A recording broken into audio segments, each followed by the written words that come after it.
Okay, so ang one word natin ay conquest. Sabihin mo sa katabi mo, conquest. Tapos may mapa ng Bulacan.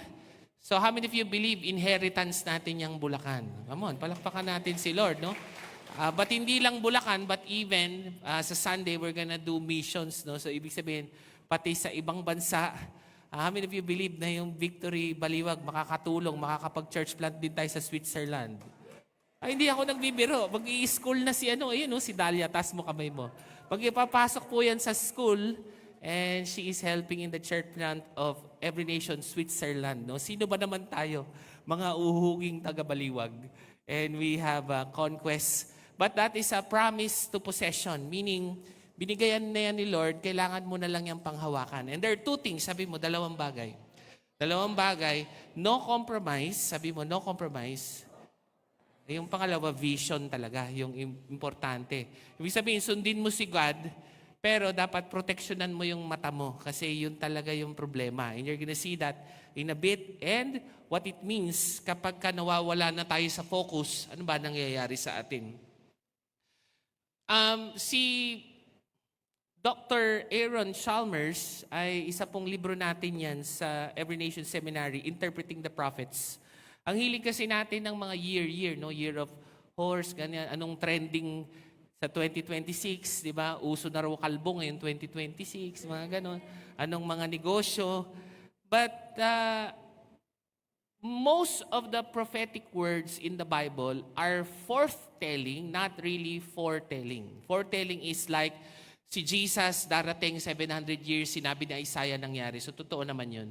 Pero karamihan ng Bible ay forthtelling. And even if you read the book Interpreting the Prophets, the Torah, the Nivim, Ketuvim, yung Nivim is prophets, Torah, the law.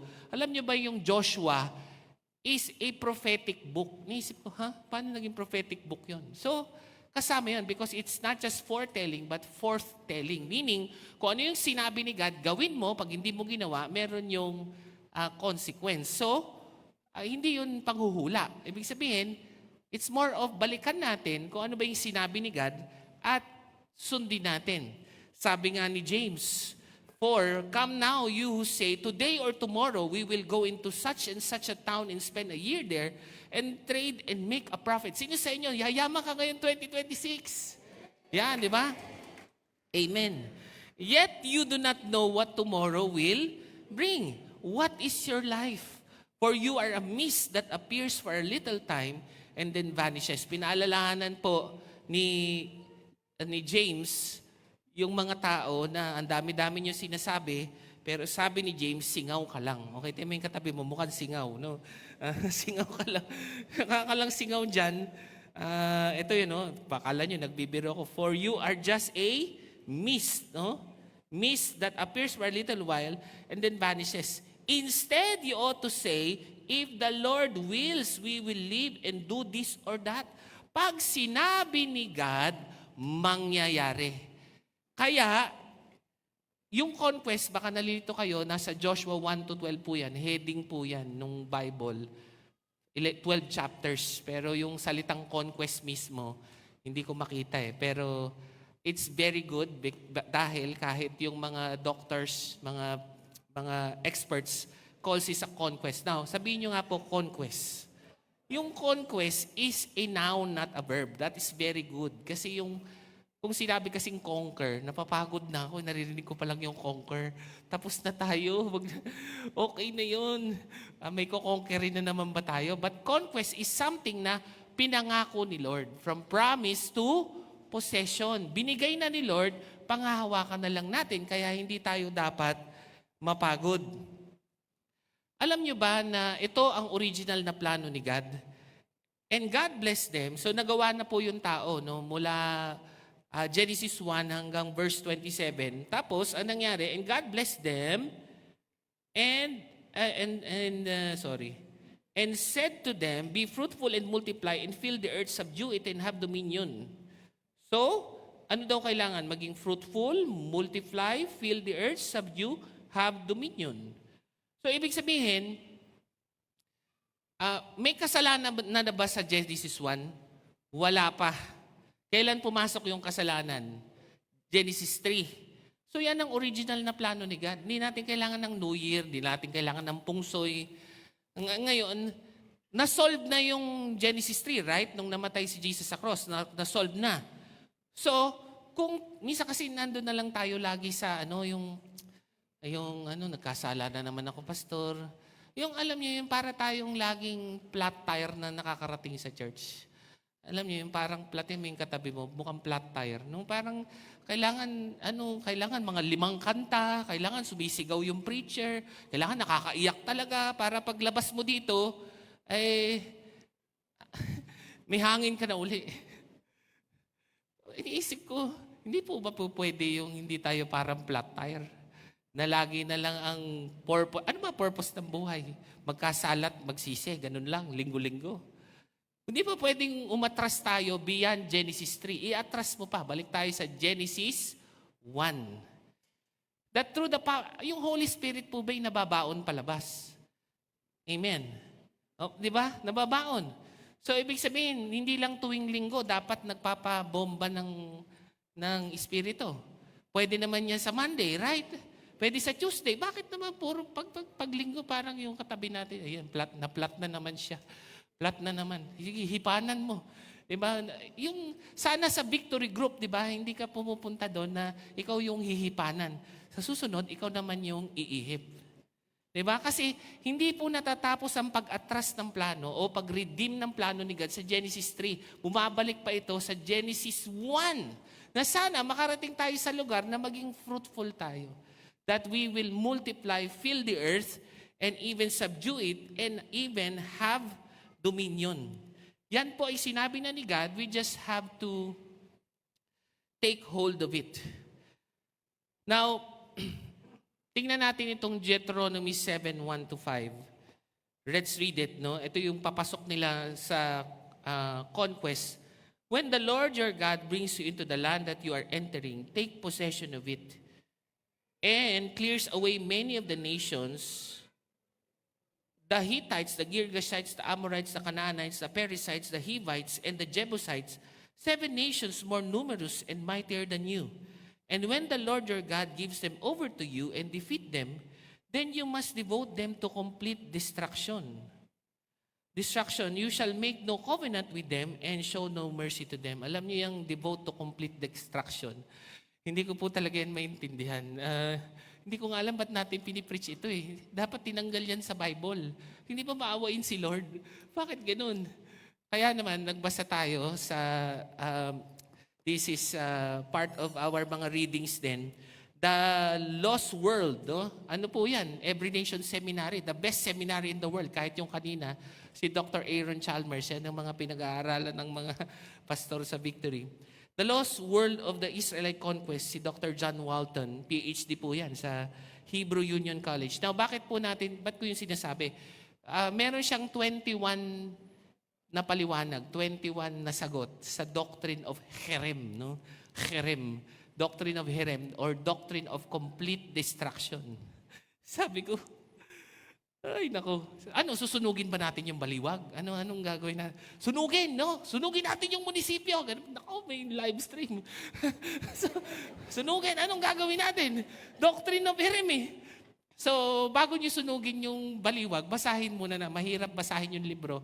Tanungin nyo na lang ako, I'll give you 21 answers. Ang problema, 3 points lang kada service, di ba? Mag-overtime tayo, kaya wag na. Okay, tingnan natin.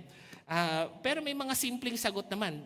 You shall not intermarry with them, and giving your daughters to their sons, taking their daughters for your sons. For they would turn away your sons from following me. O meron naman palang simple reason. Kung hindi kailangan sobrang matindi, kasi kaya dinidestroy, may mga bagay na makapagtatanggal ng pananaw natin sa mga pangako ng Diyos. Meron. Pag ito tinignan mo. Ang sabi pa nga, intermarry, di ba? O, di ba? Sino talaga ang napakalaking karibal ni Jesus sa buhay ng mga single? Di ba? Di ba? Ang pogi niya, di ba? So, ang pogi niya, ang ganda niya, yun, di ba? Pag natuto siyang mag-pray, siya na ba? Yan, Yan yun. No? Tapos nung napang-asawa na, nailayo kay Lord. No? Ah, and to serve other gods, then the anger of the Lord would be kindled against you, and He would destroy you quickly. But thus shall you deal with them, shall break down their altars. Ito na naman, no? The doctrine of herem.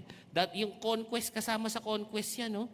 Chop down their altars. Grabe, chop down. Chill lang. Chill. Their asherim and their burn their carved images with fire. Now, again, kailangan kasi, first point is yung no compromise. Meaning, yung promise ni God, dapat dun lang, tutok lang. At may mga bagay talagang nakakapaglayo. Okay? Kaya, sana nawa, yung mga single ngayong araw. Ito exclusive prayer to. Sa mga single na nandito ngayon. Ay makakapang-asawa kayo nang hindi maglalayo sa inyo kay God. Amen. Okay, amen.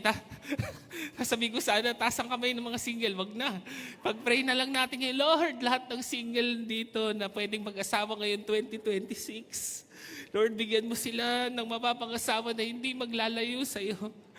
In Jesus' name, amen, amen, amen. Lahat ng single, magsabi ng amen. Ang dami single. Wala namang masama doon. Wala namang masama. Now, holiness precedes conquest, no? Sino ang unang bansa na pasasakupin nila? Jericho. Okay, tingnan natin yung nangyari sa Jericho. Now, Jericho was shut up inside, outside, because the people of Israel, none went out and none came in. The Lord said to Joshua, see, I have given Jericho into your hand, with its king and mighty men of valor. You shall march around the city, and all the men who are going around the city once. Thus shall you do this for 6 days. 7 priests shall bear 7 trumpets of rams and horns. On the 7th day you shall march around the city 7 times, and priests shall blow the trumpets, and they will make a long blast with the ram's horn. When you hear the sound of the trumpet, then all the people shall shout with a great shout, and the wall of the city will fall down flat, and the people shall go up, everyone straight before him. So, nangyari naman po yan. Umikot, ang una nilang conquest may pader. Imagine niyo, ito po yung context, no? 80 years old na si Joshua. May kasama pa siya si Caleb, 85. Okay, meron po bang 80 years old na rito? May 85. Now, kung pagod na kayo sa buhay, mas pagod na yung mga yan. And yet, meron pa rin silang conquest. Now, ito po yung nangyari. 40 years ago, sa Book of Numbers, pinag-spy po sila ng land na ito, yung promised land. At yung sabi, yung 10, wag tayong pumunta. Silang dalawa lang yung nagsabi, dahil sinabi mo, Lord, kaya natin yan. Alam niyo po bang yung mga takot, inantay mamatay ni God? Now, alam niyo yung Joshua 1 is actually referred to even sa Revelation 21:8. Na bawal pala yung duwag sa langit. Naku, hindi po ako nagbibiro Basahin ninyo. Kung akong nagsulat ng Bible, ay tatanggalin ko yung verse na yan. Pero hindi ako nagsulat. Hindi lang po yung adulterers, mga immoral. May kasama, faithless, cowards. Kaya ngayon binasa nating verse, be strong and courageous. So promised land yan, even in heaven, hindi tayo napupunta sa langit dahil takot lang tayo sa impyerno. Kasi we are saved by grace through faith. Hindi po pwede yung, gusto kong makarating sa langit kasi ayoko nang mainit. Hindi ganun. Kaya tayo pupunta sa langit kasi yun yung faith natin. Merong conquest, may promise si God na meron tayong pinanghahawakan. Hindi po fear ang dahilan, but rather faith. So, yan ang nangyari sa kanila. Alam niyo ba, wala silang, hindi strategy. No? Imagine niyo may wall, paano nag-iba yun? Tapos 8 years old na sila, which means 40 years na silang nag-aantay na mamatay yung mga duwag. Tignan mo yung katabi mo, buhay pa kasi hindi yan duwag eh. Okay, buhay pa. so, naantay nila yung mga, naantay nila. Ngayon, papasok na sila. Ang tagal na nilang hindi gumigera, mga kapatid. Ang tagal na. Tas ang una nilang gegerahin, may pader. Ano ba yan? So walang strategy na pantao na kaya ito. And yet, anong ginawa nila? Kumanta lang ng ilang ulit, nakafocus sila dun sa priest, sa worship. Again, napaka-importante ng vision. Saan pa yung focus natin? Where are we fixing our eyes on? Tapos sila po'y sumigaw ng sabay-sabay at bumaksak na yung wall. That's the kwento. At successful ang kanilang first conquest. Gusto ko pang i-highlight dyan that they shouted in unity. Ibig sabihin, kaya ko ini-emphasize mga kapatid yung sana wag tayong flat tire ngayong 2026. Diba? Hindi nyo naman po kailangan mag-antay ng linggo para magpa-vulcanize. Diba? Kailangan ba dito lagi yung vulcanizing? Pwede naman magpa-vulcanize dito, wala namang problema. Pero pwede naman yan araw-araw. Kasi yung gulong, di ba? Kung saan-saan dumadaan yan. Minsan makinis, minsan malubak. Pero through the power of the Holy Spirit, dapat ngayong 2026, lagi tayong hindi flat tire. How many of you believe ngayong 2026, magiging puno tayo? Hindi tayo takot. Rather, we will do the conquest, not by fear, but actually by faith. So, ano po ba ang nangyari? Paano po ba nagkaroon ng no compromise? Tingnan lang natin yung context, no? Itong si Joshua. When Joshua was by Jericho, so papasok pa lang siya, mag-isa lang siya, he has lifted up his eyes and looked, and behold, a man was standing before him with a drawn sword in his hand. And Joshua went to him and said to him, "Are you for us or for our adversaries?" And he said, "No, but I am the commander of the army of the Lord. Now I have come." And Joshua fell on his face on the earth and worshipped and said to him, "What does my Lord say to his servant?" And the commander of the Lord's army said, "Joshua, take off your sandals from your feet, for the place where you are standing is holy." So nung papasok na sila, sinong nauna? Si Joshua, 80 years old. Kaya kung pagod ka na sa buhay, wag. Okay? Baka naduduwag ka lang. Pero ang totoo, kahit 80 ka na, kahit 85 ka, may plano pa rin si Lord sa buhay mo. Naduduwag ka lang. Sabi mo sa katabi mo, wag kang duwag. Okay? Be strong and courageous. At alam nyo, yung pagiging duwag has something to do with what you are focusing on. Ngayon, pagka wala ang focus mo sa promise ni God, takot ka na. Pero pag nakafocus ka na doon sa problema, wala na, takot ka na. Ngayon, si Jericho, kaya siya walang compromise kasi nung papasok pa lang siya, merong a man with a drawn sword. Nasa lubong siya, sabi niya, "Sino ka? Kalaban mo ba kakampihan, tutulungan mo ba kami o kakalabanin mo kami?" Ang sagot nung mama hindi pala mama, a man with a drawn sword. Ang sabi niya, "Hindi." Ano bang sagot yun, di ba? Hindi. Hindi ako para sa inyo. At hindi ako para sa inyo, at hindi ko rin kayo kakalabanin. Sino ka? Tapos, na-realize ni Joshua, this was a Christophany, which means Christ in the Old Testament. Tanong nyo na lang yung mga anak nyo, tinuturo sa kids church yan, Christophany. Sabi niya, "No, but I am the commander of the army of the Lord." Now, ang nangyari po, now Joshua fell on his face and worshiped him. Now, kung anghel po yan, dapat hindi tinanggap ni Joshua yung worship. Pero hindi tinanggap nung man yung worship. So, ibig sabihin, si Jesus talaga yan. So, long story short na lang, magtanong na lang kayo, paano napunta si Jesus sa Joshua 5? Basta ganun. Tapos, sabi ni Joshua, hindi pala ikaw para sa amin o kalaban ka namin, kailangan pala naming sumunod sa iyo. Command me. What do you want me to do for you? Madalas, pag nagpe-prayer and fasting tayo, nung sinusulat natin, "Lord, tulungan mo naman kami. Pengin naman ng ganito, pengin ng ganyan." Ano po bang problema dun? Mali yung focus Kaya may compromise. Kasi pag hindi nasagot yung prayer, flat tire na naman. Kasalanan pa ng pastor. Bakit ka naplatan? Okay, so, ganun talaga. Si pastor kasi, hindi ko matawagan. Hindi ko magpapabulkanize pa naman ako ng kaluluwa ko. Eh, hindi ba, lahat tayo may takbuhin ngayong taon eh. Kahit 85 ka na, mas malamang hindi ka pagod, natatakot ka lang. Pero may solusyon naman. Ayusin ang tingin, ayusin ang faith. Now, si Jesus, inaayos niya yung focus ni Joshua. Sabi niya, hindi ako para sa'yo. At hindi rin kita kalaban. Ikaw ay para sa akin. What? O bibigyan ko example yung dalawang magnanakaw sa cross. Alala nyo, sabi nung isa, hoy, kung ikaw talaga anak ng Diyos, tulungan mo nga kami bumaba. Di ba? Karamihan sa atin, ganun mag-pray. Hoy, kung ikaw, tutulungan mo talaga kami sa 2026, tulungan mo kami. Are you for us?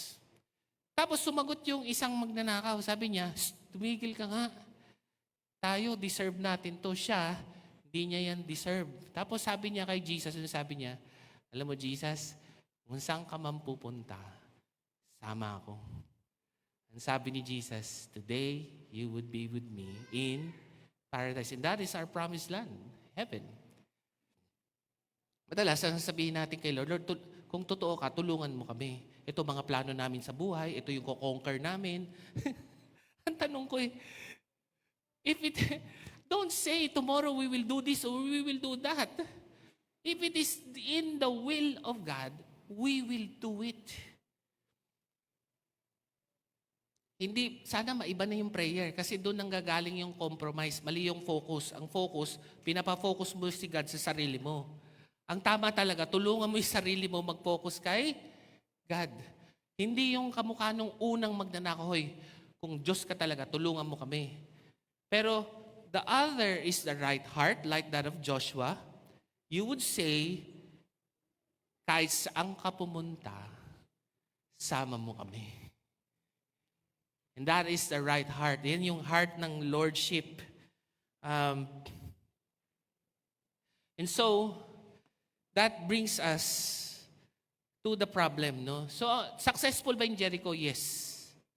Anong sabi? Doctrine of Herem, total destruction. So, nasunod naman Kaya lang meron silang sunod na kinonquer. Ang sunod na land sa Israel, Jericho, then AI. Okay? Akala nyo, ginodjoko kayo Akala nyo, bago yung ChatGPT. Nandito na yan, dati pa. Tapos pinabasa ko talaga yan sa Google.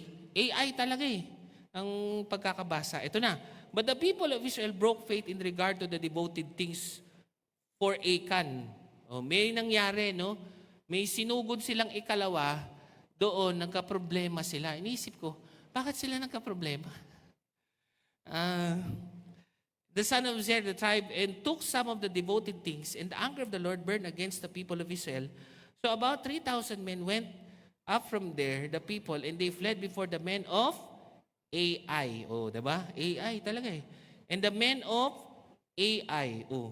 Nakakamatay pala yung AI, About 36 of their men and chased them before the gate of as far as Shebarim and struck them at the descent. And the hearts of the people melted and became as water. So wala na, di ba? Akala ko ba may Conquest 2026?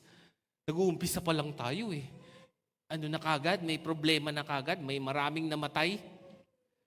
Saan po ba nagka-problema? Ito pong mamang ito, si Achan, yan ang nagka-problema. Successful naman sila sa Jericho. Bumagsak naman yung pader. So anong problema ni Achan? Gagalawin lang, uulit-ulitin lang nila yun And yet, nagka-problema. So ang tanong, bakit nagka-problema? Tingnan natin yung next verse. In the morning, therefore, you shall be brought near by your tribes and the tribes that the Lord. So anong nangyari? May elimination round. Sabi ni God, lahat ng pamilya, papilahin mo. Tapos sasabihin ko sa iyo kung sino. Kasi may nagnakaw si Achan. Alam mo ang totoo? Gusto mo ba malaman kung sinong nagnanakaw sa iyo? Gusto mo ba malaman kung sinong nagnanakaw sa gobyerno? Hindi nyo kailangan ng mga video-video. Mag-pray tayo kay God. Nag-pray si Joshua. Ano ba problema? Elimination round, no? Sabi niya, in the morning, take shall come near by the clouds at binubulong ni Lord. Sabi niya, hindi yan, hindi yan. In the household that the Lord takes shall come near man by man. O ngayon, napunta siya sa bahay ni Joshua, ni Achan. And Joshua said to Achan, my son, give glory to the Lord, God of Israel, and give praise to Him, and tell me what you have done, and do not hide it from me. So sinabi kasi ni God kay Joshua. And Achan answered Joshua, truly I have sinned against the Lord, God of Israel, and this is what I did. So gusto niyo po ba ma-conquest natin yung 2026? Gusto niyo bang magaya kay Achan? Wag, di ba? So ano ba nangyari sa kanya? Vision ang problema. Vision, obedience, and God dependence. No compromise, vision, obedience, God dependence. Kung saan ka nakatutok, susundin mo yan. Kaya ako masunurin ako sa asawa ko eh. Kasi siya lang lagi nakikita ko. Di ba? So, vision, obedience. Kaya lang may kasunod, God dependence. Ibig sabihin, pag nasunod mo na, kagaya ng Jericho, wag mong tatanggalin yung tingin mo. Kasi paulit-ulit mo yung susundin dapat, hindi yung nalilingat. Ngayon, ito talaga nangyari. Sabi niya, sa next verse, wala. Ayan, no? And Joshua and all Israel, ito na, maganda, markahan natin kasi ito talaga yung kailangan nating tutukan, mga friends. And Joshua and all Israel with him took Achan, the son of Zerah. Ba't ba nawala? Yung hindi, ayan, ito pala, verse 21. Ano sabi ni Achan? When I saw among the spoil a beautiful cloak from Shinar, and 200 shekels of silver, and a bar of gold, and weighed, nakita niya, tinimbang, then I coveted. Alam niyo po yung covet. Ibig sabihin nun, disordered na yung inyong pagmamahal. Di ba? Thou shall not covet, 10 commandments. Ano ba yung covet? Ibig sabihin, natural na sa yung ayawan yung commandment 1 to 9. Gusto mo na ng other gods, gusto mo na ng adultery, covet. Paano man nakakarating doon? Ang una ay, I saw. Okay na eh. Nakapokus na sila sa Jericho. Tapos nung napunta sa AI, si Achan ay nakita. Alam mo, okay lang naman yung nakakakita. Kaya lang tinimbang. Wow. Tinimbang. Oh, alam na alam niyo, mga kapatid. Oh. And a bar of gold weighing 50 shekels. Sa mga nagbebenta, alam niyo yung power of cash. Di ba? Yung pag magbabayad ka, wag yung sa app, no? Gawin mo, tagbe-20, no? tapos dala bayong-bayong. Kasi pagka medyo tinimbang, mabigat, makapal, okay na yan. Kahit lugi ng 1,000,000. I saw, I weighed. A covetous heart is a problem. Now, it is, I'm not saying we do not sin, but a covetous heart, which is the 10 Commandments, which means it is normal for you to disobey Commandment 1 to 9. Yun ang covetous heart. Alam ko, nagkakasala tayo, pero iba yung covetous heart. Parang normal na sinusuway ang Commandment 1 to 9. At saan yan nagsisimula? I saw. I weighed.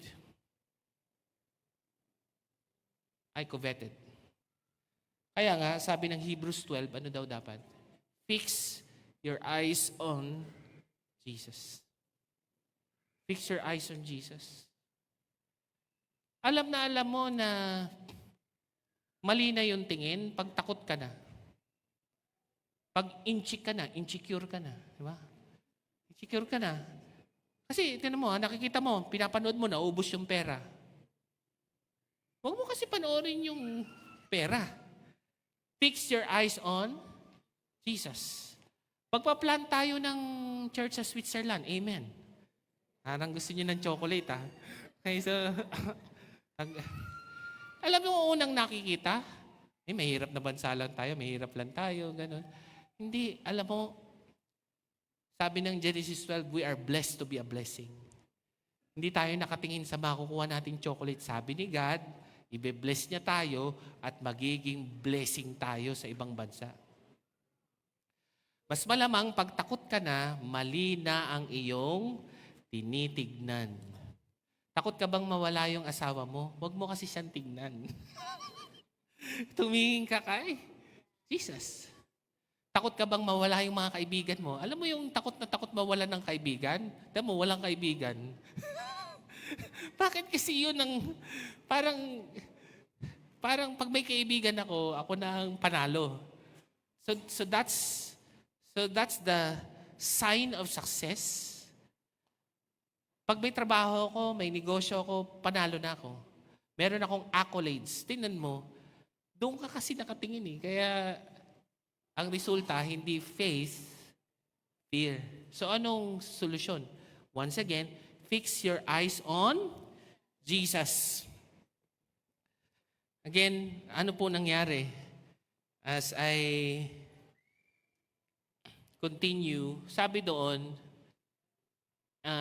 and Joshua and all Israel with him took Achan, the son of Zerah, and the silver and the cloak and the bar of gold and his sons and daughters and his oxen.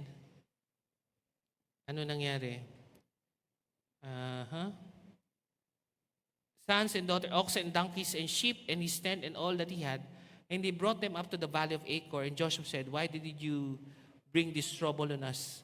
And the Lord brings trouble on you today. And all Israel stoned him with stones. They burned them with fire and stoned them with stones. Sabi ko, yan ba ang conquest? Sunugin natin yung baliwag. Sunugin natin yung katabi mo. Hindi. Alam nyo, hindi yun. No? Sinagip nga tayo ni Lord, namatay siya para sa atin. Alam mo, wag nating problemahin yung katabi natin. Wag nating problemahin yung susunugin ba natin yung gobyerno o hindi. Ang intindihin mo, si Achan, I saw, I weighed, I coveted. What do you see? What do you fix your eyes on? What do you weigh? 6, 7. What do you weigh? At mangyayari niyan, disordered na yung iyong priorities, kaya ligaw ka na. Ang mas mahalaga talaga, saan ba nakapako ang iyong pananaw? And again, The Lost World by Dr. John Walton, 21 Reasons for the Doctrine of Herem or Complete Destruction. Now, so importante yung vision. Ito, mga pwede nyong magamit sa buhay ninyo. So, ang umpisa talaga mga kapatid ay vision. Kasi ang vision affects what you weigh, the values. Tapos, yung skills mo, the way you do life, vision, values, skills, resources, strategy, and siyempre, result is a fruitful ministry. Sino sa inyo, you wanna be fruitful in honoring God and making disciples this 2026? Ganito, alam nyo na yan eh. Alam nyo na, Matthew 28, di ba? 18 to 20. Fix your eyes on Jesus. Vision, obedience leads, and God dependence. That leads to a life of no compromise. Huwag natin intindihin yung mundo. Intindihin mo yung sarili mo. Saan ka ba nakatingin? At paano mo nalalamang nakatingin ka kay Jesus? Takot ka ba? Takot ka ba? At alam mo, hindi nga ako natatakot na may campus missionary tayo, mapupunta ng Bicol. Bakit? Di magmi-mission tayo sa Bicol. Hindi naman ako nakatingin kay Jay eh. Nakatingin ako kay Jesus. At kaya nakikita ko, wala. Ayos ba, Jonathan? Kakasal na kasi sila. Campus missionary sa Bicol, campus missionary sa Baliwag. O di, ano mangyayari? We will have a conquest as well in Bicol. Diba? Pag sa tao ka talaga nakatingin, problema talaga yan eh. Para kang nai-insecure lagi, para kang lumiliit. Bakit? Sa atin ba yung simbahan? Jesus will build His church. Kaya, tingnan pa natin to. Mission, values, enough. Kung wala kang problema yung vision mo, confused ka. Pag may problema, vision mo, values, so magko-compromise ka para kasi Achan. And then, syempre, kung nagko-compromise ka, wala ka sa calling ni Lord. Kulang yung skills. Binigyan ka ni Lord ng skills, kaya lang, hindi mo ginagawa yung pinapagawa niya eh. Kaya parang kulang tuloy. Missing resources leads to frustration. May grace si Lord pero hindi yan para doon sa mga bagay na hindi niya sinabi. Pag sinabi niya, merong provision. Siyempre, missing strategy. Kasi ginagawa mo yung mga bagay na hindi naman niya sinabi. Pag all present, fruitful ministry. O ito, markers and then we'll watch a video and pray. Alam mo na, again, pag binasa niyo yung Numbers 11, Numbers 14, Deuteronomy 1, sino nga yung takot na pumasok sa promised land? Yung 10. Ano ang nangyayari sa takot? Grumbler. Grumbler. Alam mo yung grumbler? Yung mahilig magsugal. Hindi, joke lang. Grumbler. Numbers 11. O ano nangyari sa Numbers 11? They always blame Moses and Aaron for their troubles. Lagi nila sinasabi, sana bumalik na lang tayo sa Egypt. Mabuti pa sa Egypt. Mabuti pa sa... Ay, nako. No offense sa mga matatandang kagaya ko, mabuti pa noon, mababait yung mga kabataan, mga ganon. Alam nyo, kalimutan nyo na yun. Mas mababait ang mga kabataan ngayon. Amen. Oo, honor. We will campus ministry. Change the campus, change the world. Hindi yung mabuti pa noon, mabuti pa noon. Bakit hindi natin i-disciple yung mga bata ngayon?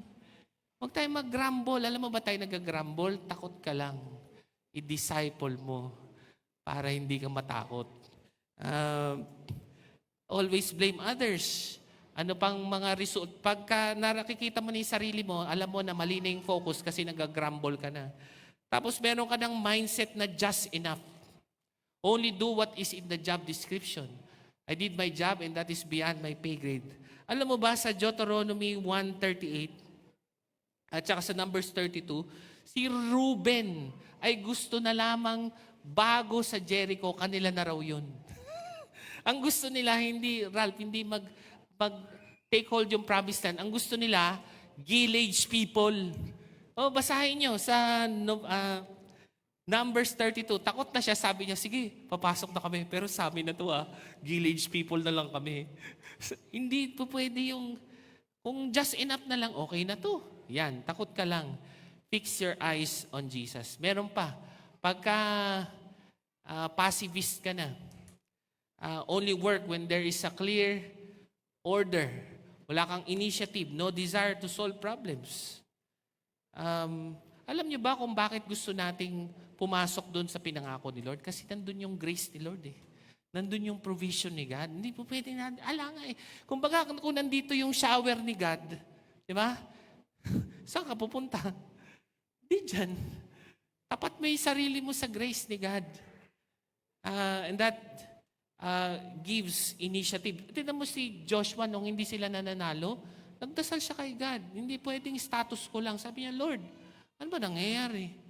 May nagnakaw ba? Meron bang hindi sumunod? Pero ito talaga, yung katabi mo talaga to. Yan, parang si Joshua yung katabi mo. Tingnan mo yung katabi mo, mukhang si Joshua. High sense of responsibility. Somebody who fixes his eyes on Jesus, who is operating not in fear, but in faith. Ang dami po nangyari. Nakita nyo lang yung si Kuya ST, number 1 supporter namin yun sa world missions. Tapos yung anak hindi makita. Pagka ganun, parang ayaw mo na, no? Naisip ko lang, dahil ba nangyari yun, nabago na yung plano ni God? Hindi, di ba? Siyempre, gugustuhin natin makita yung anak niya, matulungan sila, pero ang plano ni God, parehas pa rin. Be fruitful, multiply, take dominion. At kahit naman si Kuya ST, sigurado naman ako, yun din ang gusto niya. Nakakatuwa nga kasi may post siya. Sabi niya, let the cross be our ground zero. Ibig sabihin, kung siyempre namatayan sila, parang saan sila magsisimula? Buti na lang tayo, lagi tayong merong pagsisimulan. And it is the cross. Hindi babalik sa Egypt. Hindi mamumuhay sa takot. Go back to the cross. Fix your eyes on Jesus. Be strong and courageous. And sabi niya, be faithful to do all of my commandments. Sabi, di ba?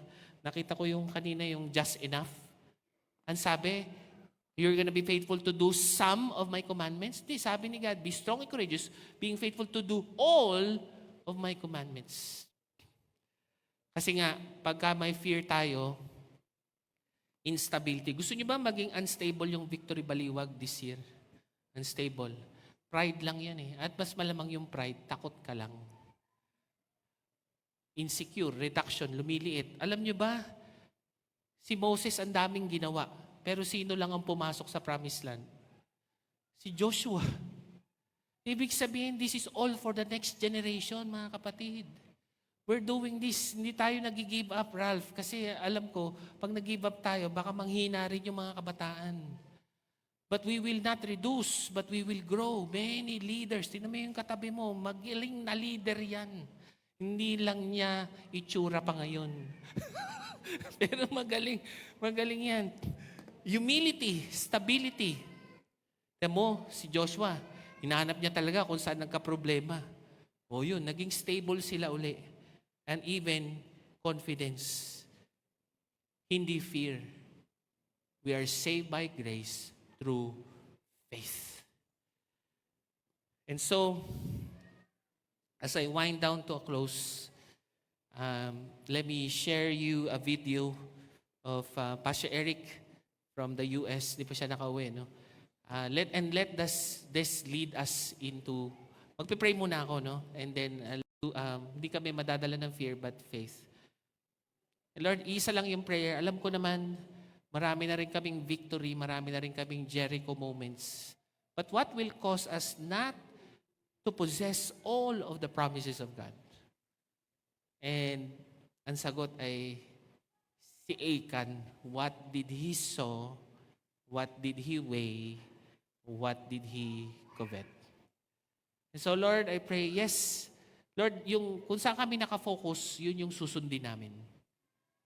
At alam ko namang nasunod ka na namin, pero patawarin mo kami.